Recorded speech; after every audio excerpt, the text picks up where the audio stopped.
Assalamualaikum warahmatullahi wabarakatuh. Kami dari kelompok 4 membahas mengenai teori belajar revolusi sosiokultural yang beranggotakan Julian, Mira, Hanipan, Haikal, Muplih, dan saya sendiri Hairunisa Azhari. Saya akan membahas latar belakang. Belajar merupakan suatu proses yang kompleks yang terjadi pada setiap orang sepanjang hidupnya. Proses belajar itu terjadi karena adanya interaksi antara seseorang dengan lingkungannya, baik lingkungan alam maupun lingkungan sosial budayanya. Dalam proses belajar, bila kita hanya mengandalkan paradigma behavioristik, maka kita akan mencetak orang-orang yang mengagungkan kekerasan dan mengandalkan keseragaman, tapi tidak menghargai adanya perbedaan. Hal ini terjadi karena siswa harus mempersiapkan diri memasuki era demokrasi yang sebenarnya adalah era yang ditandai dengan keragaman perilaku, adanya penghargaan terhadap sesuatu yang berbeda sehingga perlu adanya perubahan di bidang pendidikan dan pembelajaran dengan teori belajar sosiokultural. Sosiokultural berasal dari dua kata yaitu sosio dan kultural. Sosio berarti berhubungan dengan masyarakat dan kultural berarti berhubungan dengan kebudayaan. Jadi sosiokultural adalah berkenaan dengan segi sosial dan budaya masyarakat. Asumsi-asumsi yang melandasi program-program pendidikan seringkali tidak sejalan dengan hakikat belajar, hakikat orang belajar, dan hakikat orang yang mengajar. Pendidikan dan pembelajaran selama ini hanya mengagungkan pada pembentukan perilaku keseragaman dengan harapan akan menghasilkan keteraturan, ketertiban, ketaatan, dan kepastian. Mendidik juga berarti membantu anak untuk menjadi dirinya dan peka terhadap lingkungannya.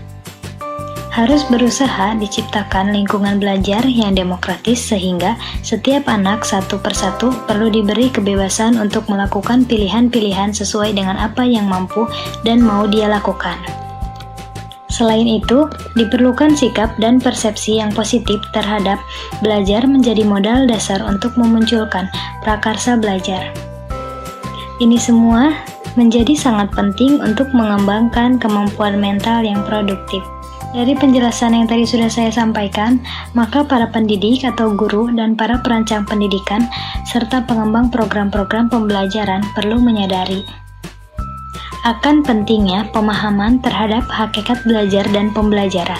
Pesan yang tadi sudah saya sampaikan, maka para pendidik atau guru dan para perancang pendidikan serta pengembang program-program pembelajaran perlu menyadari akan pentingnya pemahaman terhadap hakikat belajar dan pembelajaran. Sehingga dalam makalah ini kami akan mengkaji tentang pandangan teori belajar revolusi sosiokultural. Sekian dari saya, terima kasih. Assalamualaikum warahmatullahi wabarakatuh. Saya Muhammad Haikal Alfredo dari kelompok 4 dengan NIM 1807984. Di sini saya akan menjelaskan tentang teori revolusi sosiokultural menurut Piaget dan Vygotsky. Menurut Piaget, perkembangan kognitif merupakan suatu proses genetik, yaitu proses yang didasarkan atas mekanisme biologis dalam bentuk perkembangan sistem saraf. Piaget berpendapat bahwa belajar ditentukan karena adanya karsa individu, artinya pengetahuan berasal dari individu. Siswa berinteraksi dengan lingkungan sosial, yaitu teman sebayanya, dibanding orang-orang yang lebih dewasa.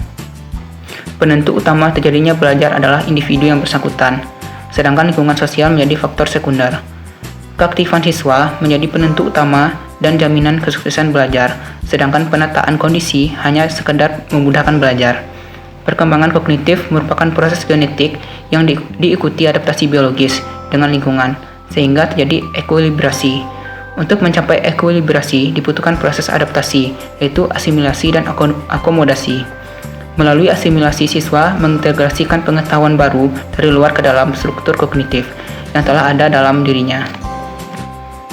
Sedangkan melalui akomodasi, siswa memodifikasi struktur kognitif yang ada dalam dirinya dengan pengetahuan yang baru. Dan teori revolusi sosiokultural menurut Vygotsky. Vygotsky menjelaskan dalam tulisannya pada tahun 1920-an dan 1930-an menekankan bagaimana interaksi anak dengan orang dewasa memberikan sumbangan terhadap perkembangan keterampilan. Menurut Vygotsky, orang dewasa yang sensitif memperhatikan kesiapan anak untuk tantangan baru, dan mereka menyusun kegiatan yang tepat untuk membantu anak-anak mengembangkan keterampilan baru. Orang dewasa berperan sebagai mentor dan guru, mengarahkan anak ke dalam zone of proximal development. Istilah Vygotsky untuk rentang keterampilan yang tidak dapat dilakukan anak sendiri tanpa bantuan orang dewasa yang ahli. Orang tua dapat mendorong konsep angka sederhana, misalnya dengan menghitung bibit-biji dengan anak-anak atau menakar beras untuk dimasak bersama, dan mengisi angka yang tidak diingat anak. Saat anak berpartisipasi pada pengalaman semacam itu sehari-hari dengan orang tua, guru, dan orang lain, mereka secara bertahap belajar praktek keterampilan dan nilai budaya. Pada teori Vygotsky, teorinya menjelaskan tentang potret perkembangan manusia sebagai sesuatu yang tidak dapat terpisahkan dari kegiatan-kegiatan sosial dan budaya. Ia menekankan bahwa proses-proses perkembangan mental seperti ingatan, perhatian, dan penalaran melibatkan pembelajaran dengan orang-orang yang ada di lingkungan sosialnya. Selain itu, ia juga menekankan bagaimana anak-anak dibantu berkembang dengan bimbingan dari orang-orang yang sudah terampil dalam bidang-bidang tersebut. Warahmatullahi wabarakatuh. Perkenalkan, nama saya Muhammad Hanifan. Saya dari kelompok 4 akan melanjutkan presentasi dari teman saya. Hukum genetik tentang perkembangan. Menurut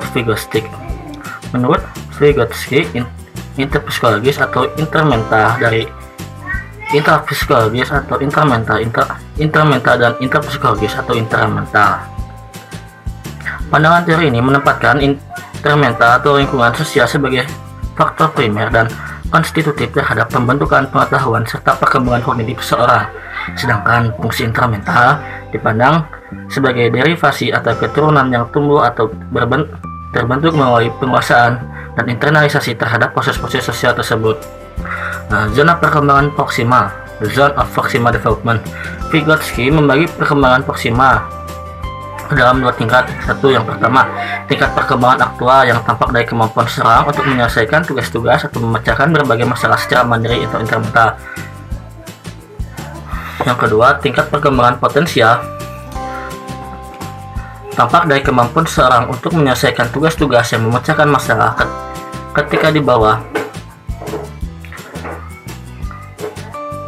bimbingan orang dewasa atau ketika berkolaborasi dengan teman sebaya yang lebih kompeten. Ada 2 bagian. Yang pertama, yang mediasi metakognitif adalah penggunaan alat-alat semiotik yang bertujuan untuk melakukan self regulation yang meliputi self planning, self monitoring, self checking, self evaluation.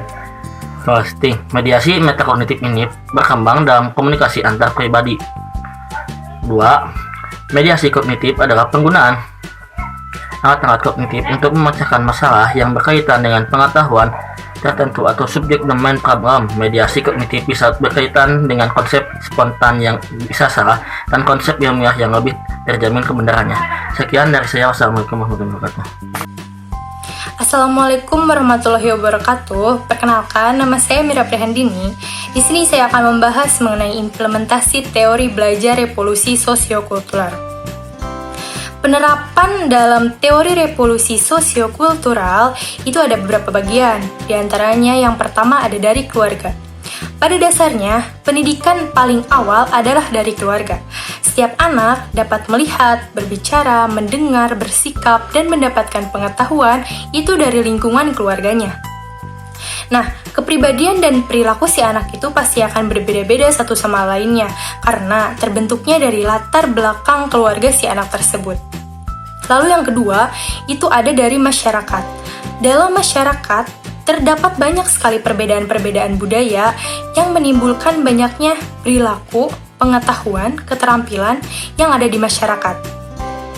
Nah, maka dari itu, si anak perlu dibekali dengan pendidikan yang bersikap soft skill, agar si anak tersebut dapat berkembang dengan baik. Nah, sebagai contoh adalah dengan adanya kursus karawitan yang terjadi di kampung-kampung budaya. Nah, lalu yang ketiga ada dari pendidikan formal. Pada dasarnya, pendidikan formal terbagi menjadi beberapa bagian. Di antaranya, yang pertama adalah kurikulum. Kurikulum merupakan seperangkat mata pelajaran dan program pembelajaran yang diberikan oleh lembaga pendidikan. Dalam penerapan sosiokultural, ada beberapa mata pelajaran yang telah ditetapkan, di antaranya ilmu sosial, PKN, seni budaya, olahraga, dan muatan lokal. Lalu yang kedua adalah siswa akan belajar lebih aktif dalam proses pembelajaran. Siswa yang memiliki rasa malu akan bertanya kepada sang guru karena tidak memahami terhadap materi yang diterangkan.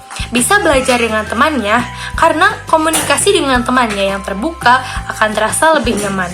Lalu yang ketiga adalah guru berfungsi sebagai fasilitator, mediator, tutor, dan yang lainnya bukan dari sumber segala ilmu. Guru akan bertindak dan memberitahu bila mana ada proses pembelajaran yang melenceng dari pembahasan. Nah, hal ini akan berdampak pada keaktifan si siswa di kelas. Lahirnya teori revolusi sosiokultural merupakan bentuk kritik atas teori-teori belajar pendahulunya. Para ahli berpandangan bahwa teori-teori belajar yang telah ada sebelumnya telah mengabaikan aspek bahwa manusia sebagai makhluk individu dan sosial telah terlepas dari lingkungan sosialnya dalam proses belajar yang dialami dan dilakukan. Teori revolusi sosiokultural mengandaikan bahwa siswa dapat hadir dalam pembelajaran yang tidak kosong realitas. Setiap individu pembelajar telah memiliki pengalaman-pengalaman unik dalam pergulatan sosial kulturalnya.